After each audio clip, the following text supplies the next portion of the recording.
رب اشرح لي صدري ويسر لي أمري واحلل عقدة من لساني يفقهوا قولي رب زدني علما اللهم فقهنا في الدين اللهم بارك لنا في اوقاتنا۔ ام ولد لونڈی کی عدت وفات بھی 4 ماہ 10 دن ہے۔ ام ولد وہ لونڈی ہوتی ہے جو اپنے مالک سے بچہ پیدا کرے، ہے وہ لونڈی ہی، لیکن اس کے مالک نے جب اس کے ساتھ تعلق قائم کیا تو وہ اس مالک کی جو آزاد ہے اس کے بچے کی ماں بننے والی ہے۔ اگر اس کا شوہر بھی فوت ہو جائے تو یہ بھی 4 ماہ 10 دن تک ہی عدت کرے گی۔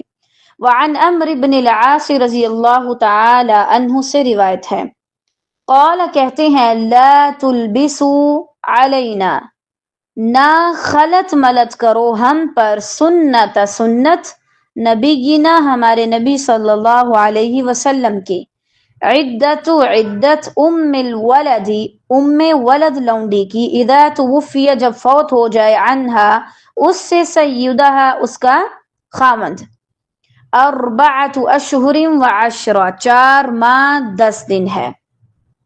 رواہ احمد و ابو داود و ابن ماجہ و صححہ الحاکم و اعلہ الدارقطنی بالانقطاع۔ تو بہرحال یہ حدیث ہمیں کیا بتاتی ہے کہ جو ام ولد لونڈی ہوتی ہے وہ کتنی عدت کرے گی؟ 4 ماہ 10 دن، بالکل اتنی جتنی ایک آزاد عورت کرتی ہے، ٹھیک ہے۔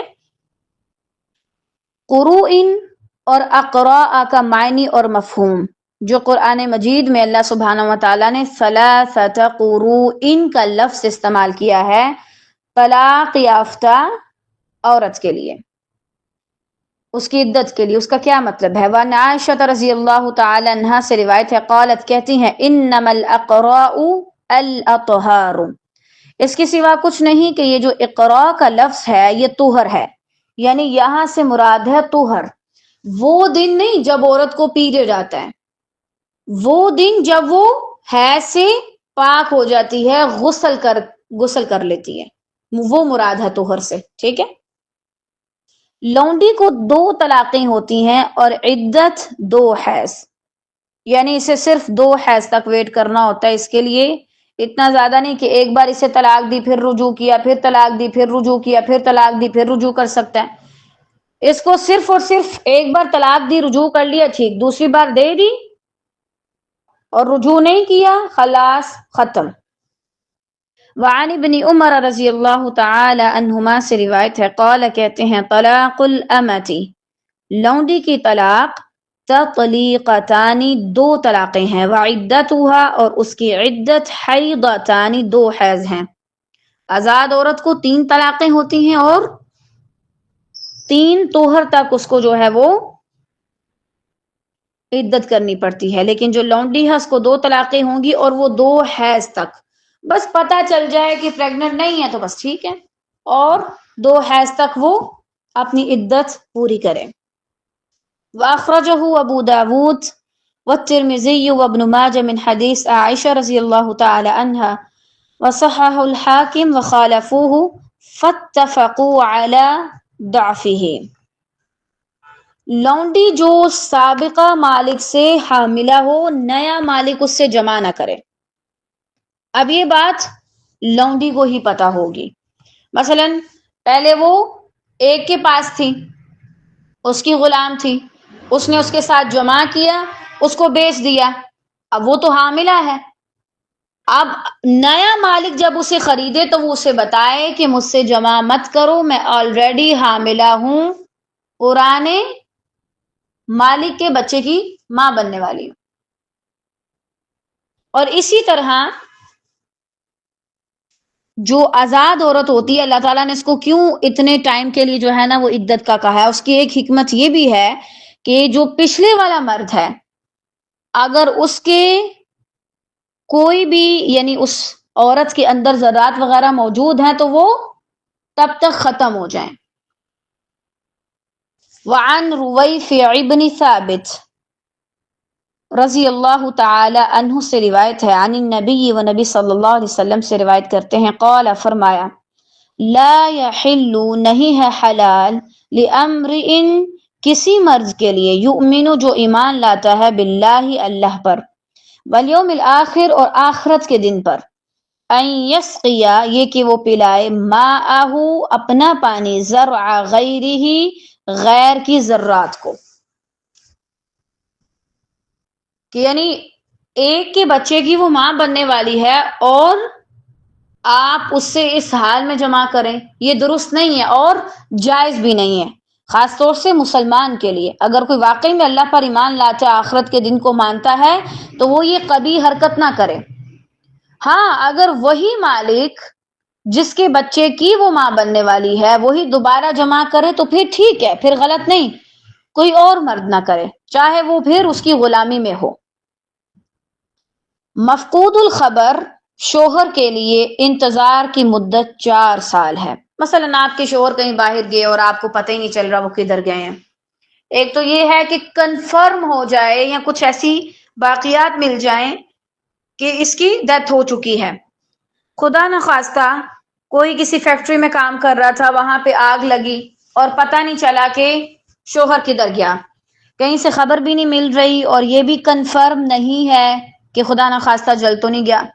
لیکن اگر یہ کنفرم ہو جائے تو پھر اس کے بعد تو ٹھیک ہے، عورت اپنی عدت گزارے گی 4 ماہ 10 دن، اور اس کے بعد جہاں پہ مرضی شادی کرے، جو مرضی اپنی آگے زندگی چلائے۔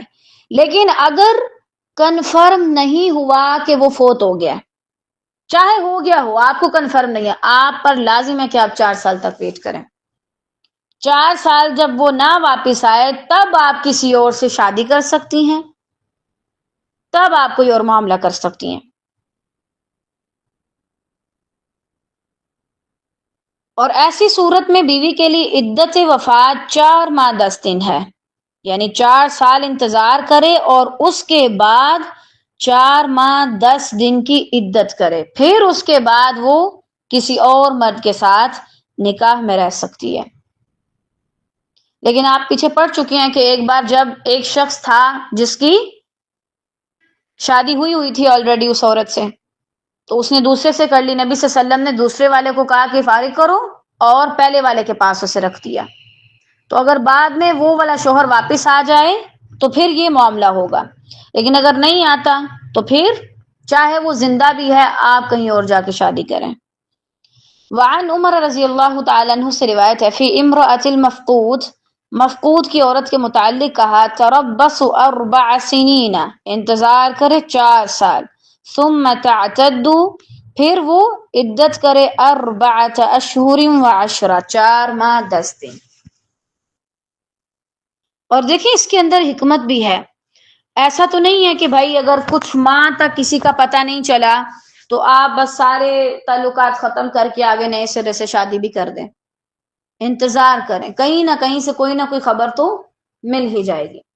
وعن المغیرۃ بن شعبہ رضی اللہ تعالیٰ عنہ سے روایت ہے، قال کہتے ہیں، قال فرمایا رسول اللہ صلی اللہ علیہ وسلم نے، امرأۃ المفقود عورت مفقود کی، مفقود یعنی جو گم ہو چکا ہے، جس کی کوئی خیر خرید معلوم نہیں، امرأتہ حتی یأتیہا البیان مفقود کی عورت اس کی عورت ہی ہے یہاں تک کہ اس کو بیان آ جائے، یعنی وہ اسی کے نکاح میں رہے گی یہاں تک کہ اس کو کنفرمیشن ہو جائے کہ بھائی اب وہ نہیں رہا۔ اور دیکھیں 4 سال بہت بڑا عرصہ ہے، بعض لوگوں کو آپ نہ چاہتے ہوئے بھی کوئی کتنا بھی دور چلا جائے، زمین کتنی بھی بڑی ہے، اتنی بھی نہیں ہے کہ بھائی آپ کسی کے ساتھ دوبارہ ملیں، آمنا سامنا ہو ہی جاتا ہے، کہیں نہ کہیں سے کوئی خبر آ ہی جاتی ہے۔ اجنبی عورت کے ہاں رات گزارنا ناجائز ہے، الا یہ کہ اس کے ساتھ کوئی محرم ہو۔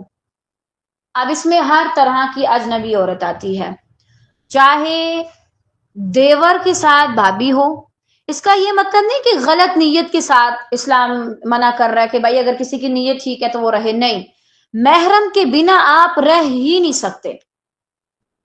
ٹھیک ہے بھائی یہ میرا دیور ہے لیکن میں اس کے ساتھ ایک گھر میں رات نہیں گزار سکتی الا یہ کہ میرے ساتھ کوئی محرم ہو۔ اب اسی طرح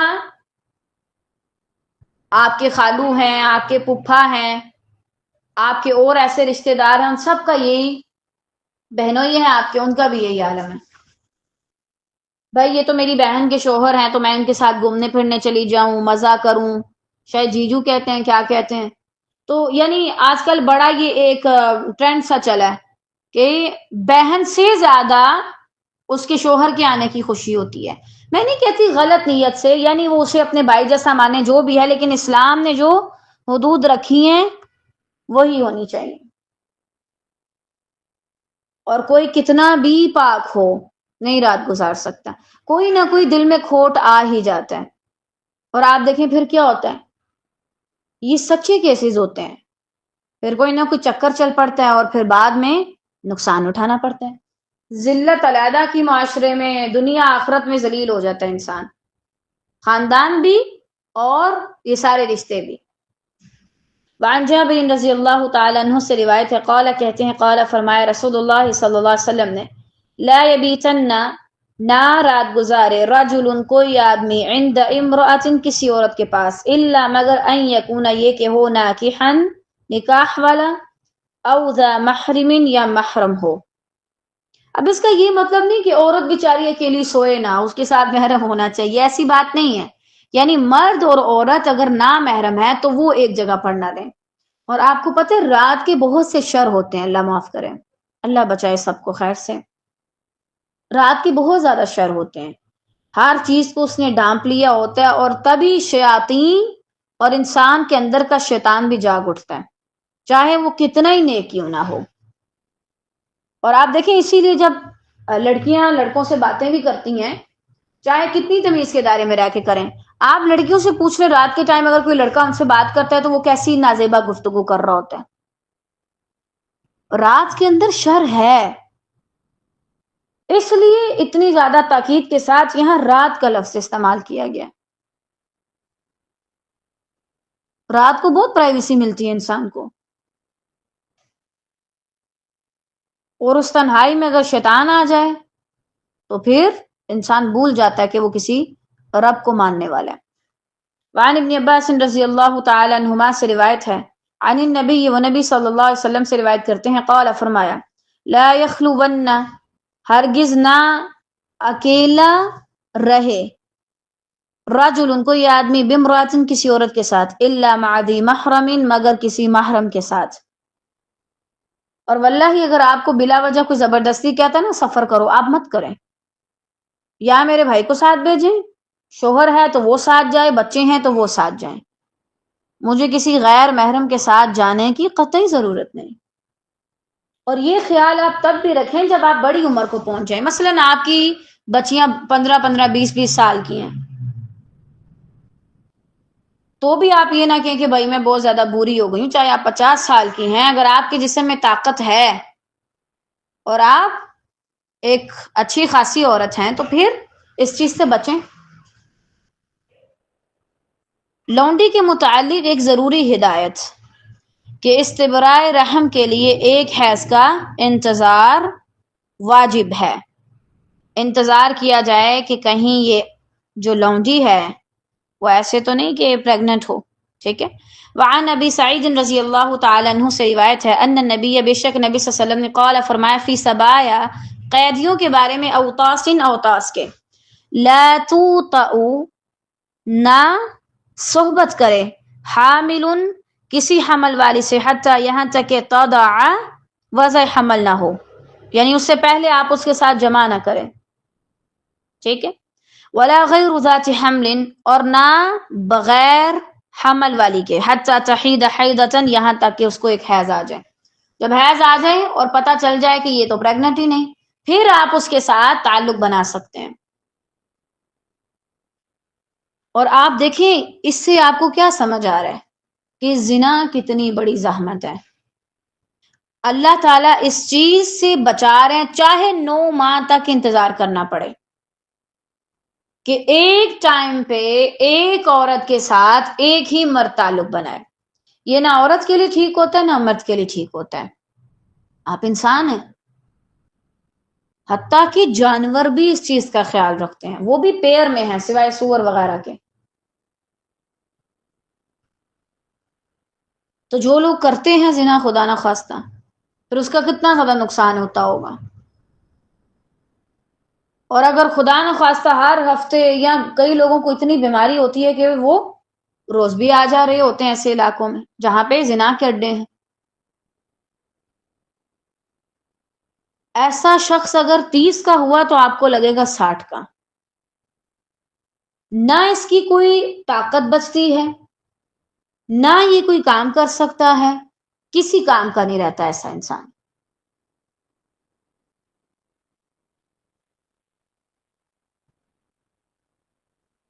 اس لیے حرام کاموں سے بچیں.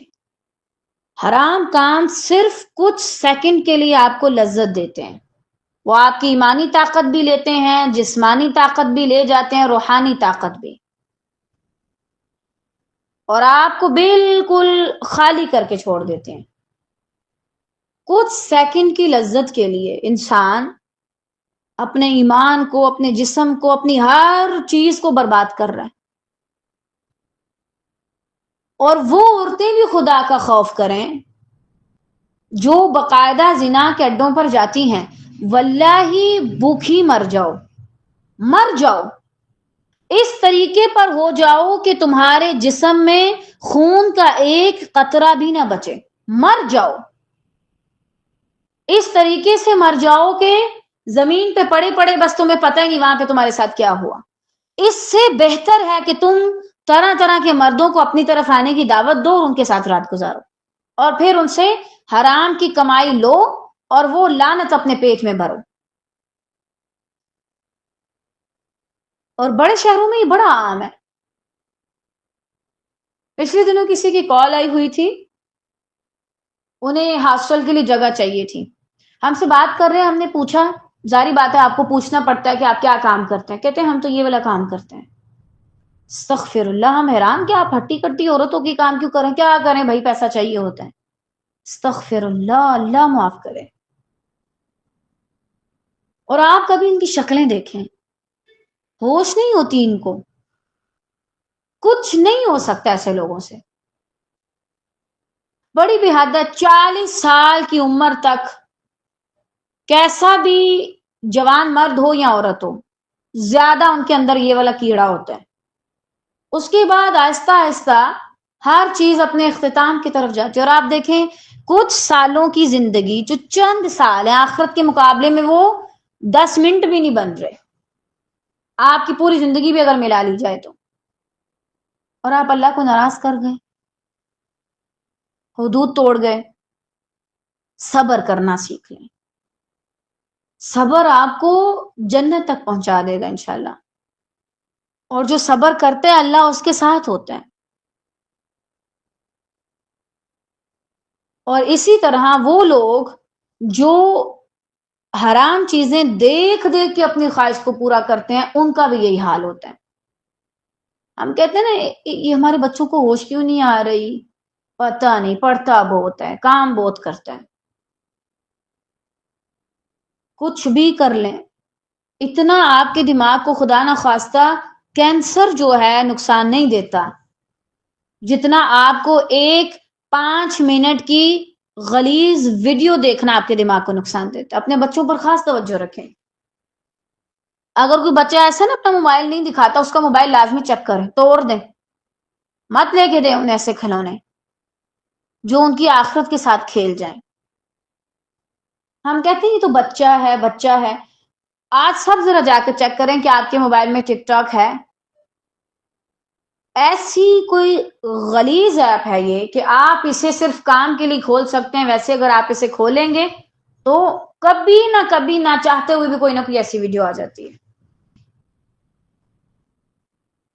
ایسی بات جو 7 پردوں کے اندر ہونی چاہیے وہ آپ اسکرین پہ دکھا رہے ہیں بچوں کو، کیا سیکھیں گے وہ؟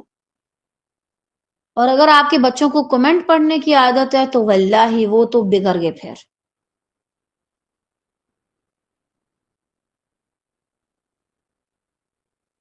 یہ بات مجھے کافی ٹائم پہلے پتا چلی تھی کہ کمنٹ پڑھنے سے لوگ خراب ہوتے ہیں. اور واقعی میں جب آپ ادھر جا کر غلط غلط باتیں کریں گے، غلط غلط باتوں کی انفارمیشن دیں گے، غلط غلط ویڈیوز کے لنک دیں گے، تو آپ کے بچے کیا سیکھیں گے؟ آپ کا یہاں پر بیٹھ کر احادیث اور قرآن پڑھنا بالکل کسی کام کا نہیں، اگر آپ اپنے بچوں پر نظر نہیں رکھتے تو۔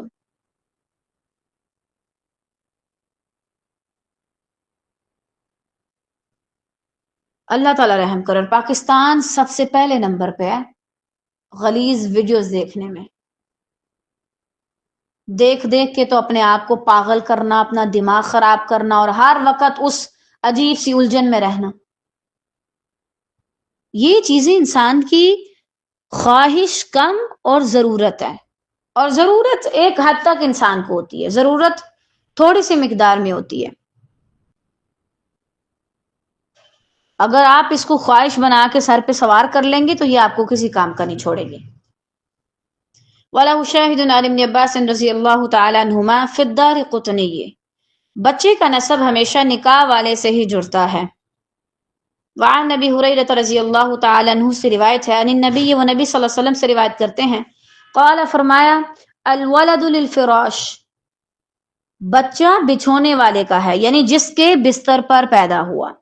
وللعاہر الحجر، اور زانی کے لیے پتھر ہے، جو زنا کرے گا اس کو پتھر پڑیں گے، باپ ہونے کا بھی حق کھو دے گا، کیونکہ اگر شادی شدہ ہے اسے ویسے سنسار کر دیا جائے گا، اور اگر غیر شادی شدہ ہے اسے ملک سے نکال دیا جائے گا۔ 1 سال کا ملک بدر کرنا ہوتا ہے کہ نکلو باہر، دھکے کھاؤ، تمہاری عقل ذرا ٹھکانے آئے۔ اچھا، اگر بالفرض ایک عورت حاملہ تھی اور اس کے شوہر کی ڈیتھ ہو گئی، تو اب اس کا یہ مطلب نہیں ہے کہ آپ کہیں بھائی جو دوسرا شوہر ہے میرا وہ اس کو اپنا نام دے، یہ زیادتی ہے۔ وہ اپنا نام نہیں دے سکتا اس بچے کو۔ بعض عورتیں کیا کرتی ہیں، اور بعض مرد بھی ایسے ہوتے ہیں جذبات میں آ کے نا اپنا نام لکھوا دیتے ہیں۔ مثلا اگر لڑکے کا نام ہے عبید اللہ، جس کا بیٹا تھا، تو وہ دوسرا شوہر اگر زین ہے تو اس کا نام لکھوا دیں گے، تو بھائی یہ زین کے ساتھ بڑی زیادتی ہوگی۔ چاہے والد دنیا میں نہیں، خرچہ ٹھیک ہے اگر وہ اٹھا رہا ہے، ایک حد تک وہ احسان کر رہا ہے کہ ٹھیک ہے میں اس کا خرچہ اٹھا لوں گا، تو ٹھیک ہے اٹھا لے۔ اگر نہیں اٹھاتا تو اس پر کوئی احسان نہیں، اور نہ ہی وہ غلط کر رہا ہے، اس پر اس کے اپنے بچوں کی ذمہ داری ہے۔ اگر وہ اٹھا رہا ہے خرچہ تو یہ احسان ہے اس کا۔ اب کہنا کہ اس کو وراثت میں حصہ دو، اس کو اپنا نام دو، تو یہ نہیں چلے گا۔ پچھلے کا نام اسے ملے گا، اور پچھلے کی جائیداد سے اسے حصہ ملے گا۔ ومن حدیث عائشہ رضی اللہ تعالی عنہ فی قصۃ وعن ابن مسعود عند النساء وعن عثمان عند ابی داود۔ الحمدللہ یہاں پر ہمارا یہ جو چیپٹر ہے وہ اللہ کے فضل سے مکمل ہوا۔